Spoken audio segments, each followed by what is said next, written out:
Hello and welcome to the Story Behind the Stories, your weekly look at the pages of the Neepawa Banner Press. Thank you very much for taking a little bit of your time and spending it here with us on NAC TV.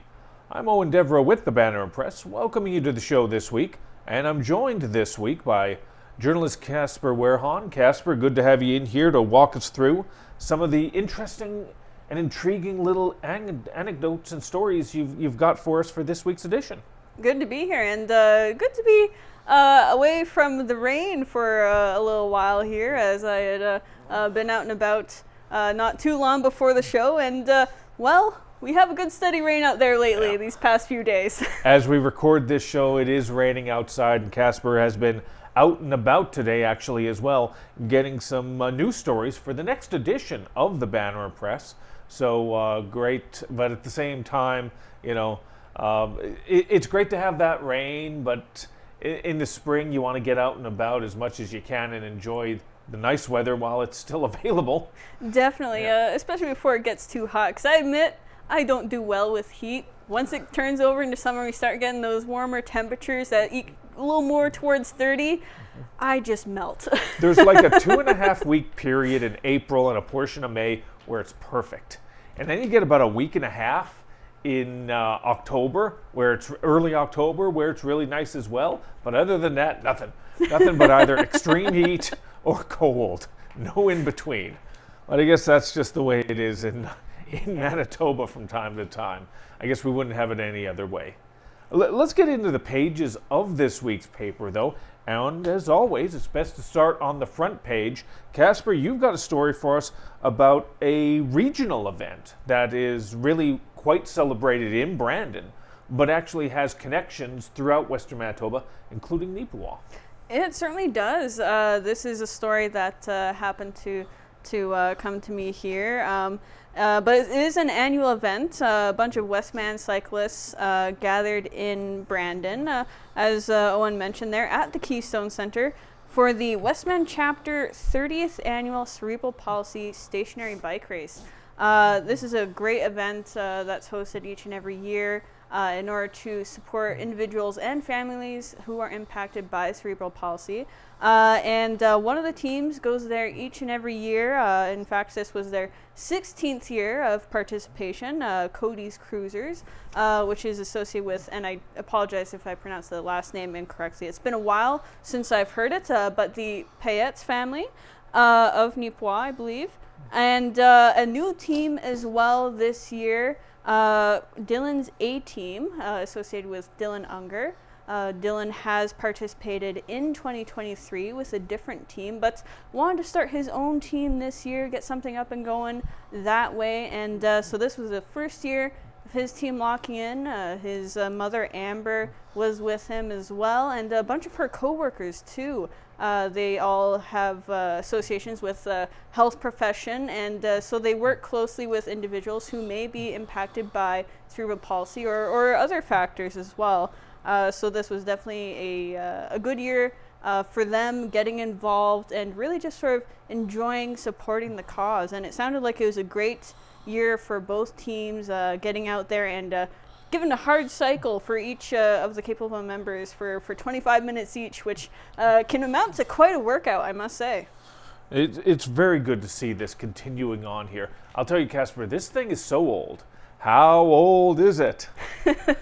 It's so old, Casper, that I covered this. My second or third year, I was actually in media in Brandon. And it was only, I think, about the 13th or 14th. It couldn't even buy beer yet, Casper. That's how long ago that was. And now we're at the 30th. It is really nice to see that it has developed and grown and prospered and become not just, because the first couple years it was really Brandon-centric, but it has expanded and has seen the value, and communities surrounding Brandon have seen the value in participating in it as well. And it's nice to see that coming out of Neepawa as well. You talked about some of the local teams, some local players for the Neepawa Titans as well, also assisted with that. Now you can find the story on page 1, and it continues over onto page 2 of this week's edition of the Banner. And it's really nice to see, and the numbers that came in. I mean, these are preliminary as far as if I remember correctly, but these are still some very solid solid donations that came in for this one this year. They are, yes. I don't recall if I have the number highlighted there, but it was quite the amount. I believe that's on page 2 somewhere. Oh yes, yep, 46, just over $46,000 that was brought in from the event. So, I mean, every little bit helps, because you got to remember there are so many different sort of endeavors into this that are trying to do it. So, kudos to the representatives, the cyclists, and the organizers for putting it together. Definitely, yeah. I mean, it's one of the people that I interviewed in the story says this as well, but it's true. It's great to see that 2 teams now, local to us, the area, are participating in this now. I mean, even just having one team in there is great to see the area supporting a cause like this. But, you know, having that increased level of participation this year is really something. And I hope the event as a whole continues to grow and garner more support as it goes on. That's right. If you want to learn a little bit more, we've only scratched the surface, really, in this discussion we've been having here on the Story Behind the Stories. That's why you got to remember to pick up a copy of the Neepawa Banner Press and read about it in full for yourself. Always remember you can find a copy of it in Neepawa and 29 other surrounding communities throughout Western Manitoba. Just over 7,000 copies printed each and every week. We are one of the largest, if not the largest, rural newspaper in all of Manitoba. So you can find it anywhere in Western Manitoba. And if you're not in Western Manitoba and you can't get a physical version, always remember it goes live on our website, mywestman.ca, every single Friday morning at 9 a.m. Central Time. It'll go live on there and you can see it for yourself. So once again, mywestman.ca. Let's take a trip from Brandon, not too far away, to the, if I remember correctly, the community of Kenton. And we have to thank Jessica, our compatriot, based out of the Rivers Banner, for tuning us into this story and sharing with us some of the details and some of the amazing visuals that came out of the art show there, in the Westman Juried Art Show, the 45th annual Westman Juried Art Show. And I got to admit, this one did slip under the radar for me, because I didn't even know it was a thing until I saw this article. Oops, my bad. But to see it now and the pictures on the back page, it really is an impressive display of artistry from all over our region. It really is. I mean, this has been a show that's been going on since 1979. I mean, it's massive. There's 103 different pieces of artworks this year that were submitted by 61 artists. So 103 from 61. I mean, even those numbers alone are kind of wow. But it's a lot to take in, and there was definitely a lot of work that the judges would have had to put in to determine who was going to get what, since it is a juried art show. I mean, if that was me, I wouldn't be able to decide. I'm just like, I'd just be in there and just be like, these are all so good. How do you expect me to choose, right? But I mean, yeah, it's one of those things that would definitely be tough, because I mean, everyone has their own different things to offer as an artist, their own sort of techniques and mediums that they work with. Lots of things to consider there. That's the important thing. So many different styles, so many different genres of art that were put put down on the palette, as it were. So it was wonderful to be able to share just a few of those pictures with you. Very thankful to Jessica for sharing some of that information with us, and so that we may be able to share it with you. Now, you can find that story and those pictures on page 20 of this week's edition of the Banner and Press. Let's go inside the paper now, and inside the pages we're going to talk about somebody who, if you're a consistent and constant watcher of NAC TV, you're very likely familiar with, because there's probably been quite a few times he has sat down in one of these chairs and discussed a very important event or very important organization. And we are very pleased to sort of share some positives with you on that gentleman. It's Don Walmsley, who, if you're unfamiliar, has been a catalyst, a leader for Neepawa Area Settlement Services for so many years. I believe it's just over a decade, maybe even a touch longer than that he has been a real catalyst for that organization. Of course, that organization helps with the new arrivals that are coming into not just Neepawa, but Canada as well, and sort of helping them to acclimate themselves to the community, acclimate themselves to Canada, as it were. And this really does hit home for me, because if you're a consistent and loyal viewer of the show, you know I've shared in the past my family. I'm from a family of immigrants. We came over from Ireland when I was just barely under a year old, and to think about all the things that we had to go through to sort of learn about the Canadian culture and learn about all the things that went into moving from one place to another where you are completely unfamiliar. Something like settlement services, immigrant settlement services, would have been so great for my family back in the day. And to have it, it's something you shouldn't take for granted. And the reason I feel that way is because of the work a person like Don does. Well, Don has been doing this, as I said, for about a decade, maybe a touch longer, but he's decided it's time to step away. Sort of time, okay, I've done my time, it's time to retire.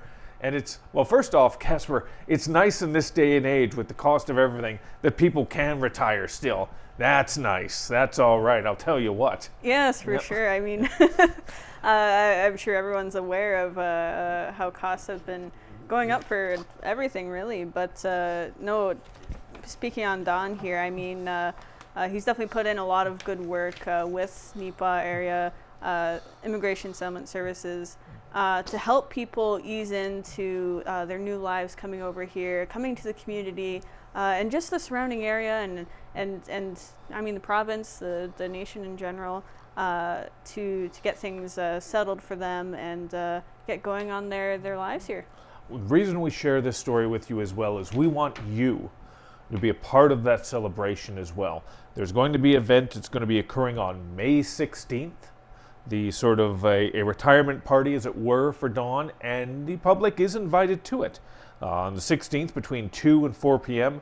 at the Settlement Services office. If you're unfamiliar, if you're not in Neepawa proper, it's 342 Mountain Avenue, the second floor, essentially the old co-op building. So, and again, if you don't know, if you're from around the area and you're coming in and you're unfamiliar, just ask one of the locals. We'll get you pointed in the right direction on that. Definitely. And we should mention as well, of course, with Don retiring here very soon, there is, of course, a new person that is going to be taking up the mantle, as it were, Emmy Dawson-Miller. You can read the article, get to know her a little bit more, and yeah, wish Don a happy retirement.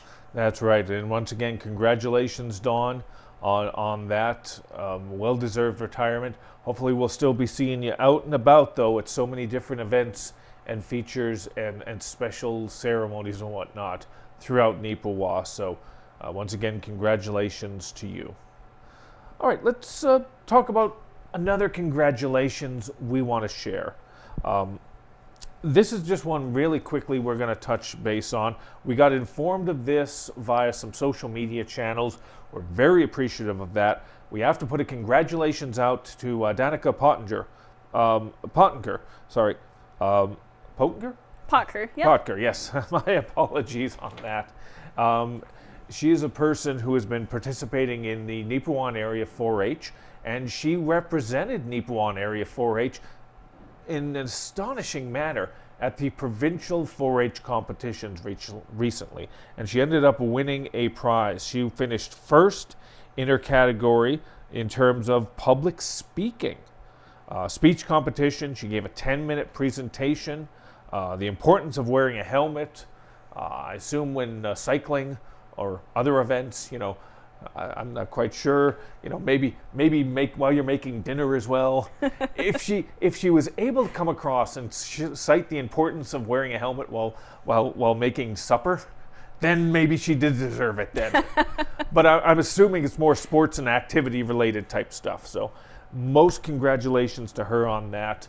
And we're able to share that picture. We've got that on page 7 of this week's paper. I got to admit though, Casper, I was raised up north, northern Manitoba, about 700 kilometers due north, and we didn't have much agricultural land up there. It was more frozen tundra, as it were. So we didn't have a 4-H per se up there, so I never was involved in that. I don't believe you've ever been involved, but did you ever have any family or anyone you knew who were involved in any way or shape or form with that? Not that I can think of, no. But I mean, coming from background, at least in regards to my immediate family, and then family on my mom's side, and then my dad's side, just my grandpa and on each side there, not having a necessarily farm-related background. I mean, I was always under the impression that 4-H is like strictly ag, but it actually does have a lot of different facets to it. I mean, they have different skill things that you can go in and do. Like, I think, and don't quote me on this because I might be thinking of something else for this one, but I think they have some like gardening related stuff. But then they have like their speech related things like this, which I mean, that is great if for a lot of people it can help with getting used to public speaking and enhancing those skills. And I mean, Danica Potker here definitely has some skills there that helped her take home an award there. So I think that'll be useful for her in the future. It's always nice when somebody local is able to do something like that and represent our community on a provincial, national, or even global level. And this is one of those examples of the provincial level, so congratulations once again to Danica on that. Very well deserved. Something else we want to send out, a congratulations to another Neepawa local who is celebrating some well-earned victories recently. Brant Young, a 21-year-old defenseman in the Manitoba Junior Hockey League. He and the Winkler Flyers recently came home with the championship, known as the Turnbull Cup Championship. They compete, of course, in the same league as the Neepawa Titans, the Manitoba Junior Hockey League. And Brant and the Winkler Flyers were able to win the championship. And they will be representing the Manitoba Junior Hockey League and the province of Manitoba as a whole at the national championship, the Centennial Cup, which is hosted every single year. And it is a competition for the very best teams in Junior A hockey. And Winkler will be representing us at that event a little later this month in Oakville, Ontario. Now, if you're a consistent and if you're a consistent and loyal reader of the Banner Press, you are hopefully familiar with Brant's story. We've covered him many a time through the years, from his time going from Neepawa minor hockey into the Yellowhead Chiefs hockey program based at Shoal Lake. He was then drafted in the Western League, if I remember correctly, by the Spokane Chiefs. Ended up playing a season with the Winnipeg Ice, and then spent a lot of time in the Manitoba Junior Hockey League, a few different teams. And it's a fascinating and interesting journey. I want you to read this story, but I'm going to give you a quick play-by-play on it. He bounced from team to team for a while, and it was, with all due respect to the Winnipeg Freeze and to the Winnipeg Blues, they were not cup contenders, And for anybody, that can be frustrating, year in, year out, not being on a team that's going to be able to hit that next level. But he had the opportunity one year. He made the roster for the Portage Terriers, who, if you're a consistent viewer of the MJHL, they are a perennial powerhouse each and every year. And in fact, the year that he made the Portage Terriers squad, they were pegged in, Casper, to host the Centennial Cup, the national championship that year. So even if they didn't win the league, they were still guaranteed a shot at the national crown. Mm-hmm. But then that little thing called COVID sort of came into play, and the season and the tournament were all postponed. So this year, was likely Brant's last opportunity at that success. And it's a really uplifting and very positive story. I had a chance to speak with him on the phone because, again, he's still in Winkler right now. They're getting ready. They're still practicing each and every day, getting energized, getting ready for the national tournament. And he walked me through the process of what it meant to him on a personal level through his junior A career to have this success this year. He walked me through what it meant to the community, the region, the Pembina Valley region. Winkler, Morden, Altona, all those areas down there, to have the Flyers finally break through. Because the Flyers, for the most part, over the last 20 years have been perpetual bronze medalists. They're in the same division as the Portage Terriers, who we talked about are always contenders, winning year in, year out. And then when the Terriers started to drop off a bit, the Steinbach Pistons came in, and they became the juggernaut of the East Division, as it were. So to go through all those trials, all those tribulations, not just from a personal standpoint, but from a team standpoint, from a community standpoint, it's very uplifting and a positive story, and I'm very pleased to be able to share it with you.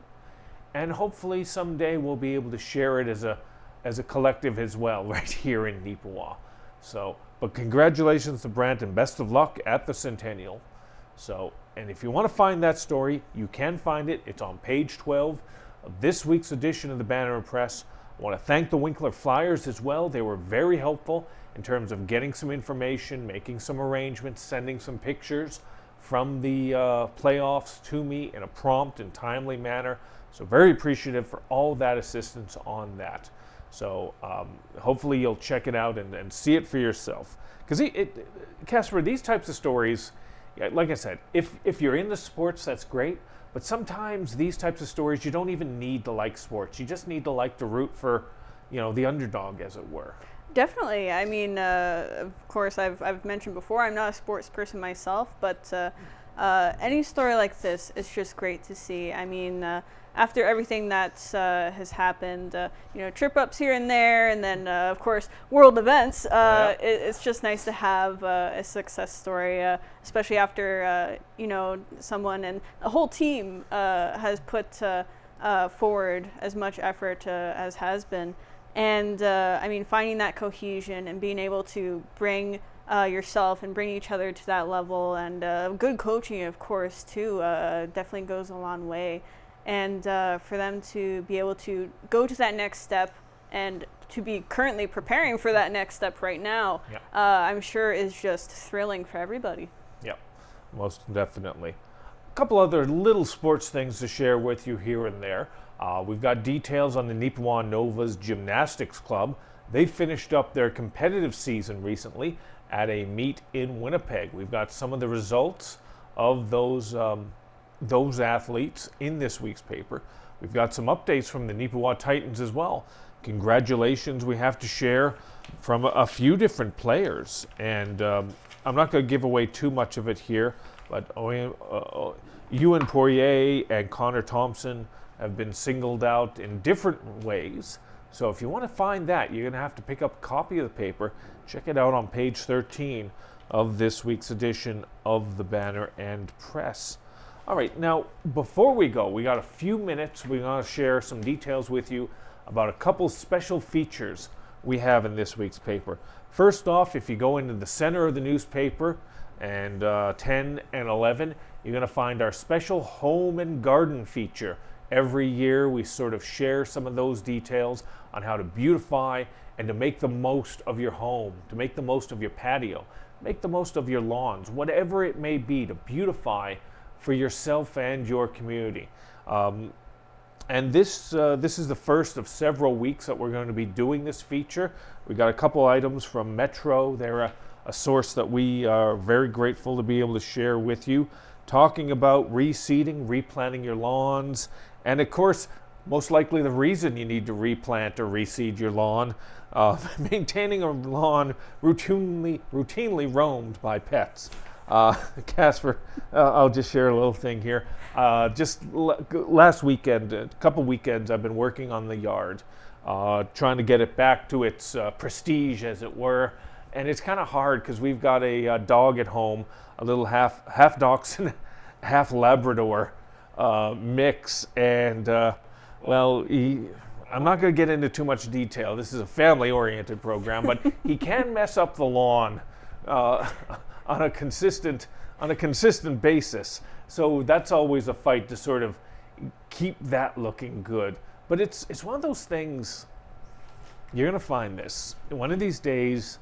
Very much hope that you'll have a home of your own, maybe a lawn or something like that, or maybe you don't want that. Either or. But if you do get that weird sense of pride. You start taking in your lawn type thing. I remember when I was in my 20s, I was living in Brandon at the time, and some kids, 15, 16-year-olds, were walking across my lawn. I just mowed the lawn. I just put some water down on it, and I was 24 maybe at the time. So I was just a kid in essence. And I remember sticking my head out there, hey, get off my lawn.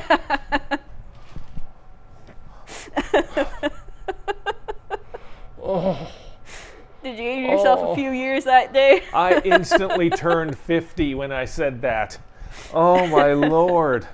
But again, it's one of those things. You take all that time and pride in putting it together, and it's not even just lawns, but whatever you might care about. Yeah, no, for sure. It's just in terms of this week, it's going to be in terms of lawn and garden like that. So, how about you? Do you have to sort of do any yard care or anything like that, or the family's got it handled? On occasion, yeah. I mean, I can, from the bit that I help out with there from time to time, I can certainly see it. I mean, if you're doing shoveling, because, winter, yep, that takes a lot of time. So you want to make sure that everything is nice and kept well that way.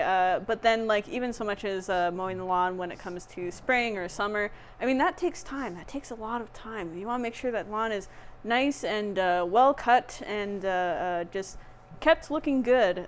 So I definitely get the sort of pride you'd get from having it well maintained in that way. Most definitely. And like we said, this is going to be the first of several weeks in which we share some details on home and garden and how to improve them. Check out the advertisers as well. That's very important. We thank our sponsors, Weedman, based out of Brandon, as well as the Neepawa Gladstone Co-op Garden Center, A&B Dalrymple Country Farm Greenhouses as well, always a great supporter, and of course the greenhouse of Neepawa. Hopefully when you're getting together your plants, your flowers, or any just basic lawn care type things, those are the people you think of, and those are the people you support. So that pretty much comes to the end of it for us. We got so many other things we could have talked about with you, but there's only really so many minutes in the day, as it were. That's why it's always important for you to pick up a copy of the Banner Press. Once again, as we said, 30 different communities throughout Western Manitoba, over 7,000 copies, physical copies of the newspaper that you can find, or you can always find it, as we said, at mywestman.ca. Every Friday morning, 9 a.m. at mywestman.ca.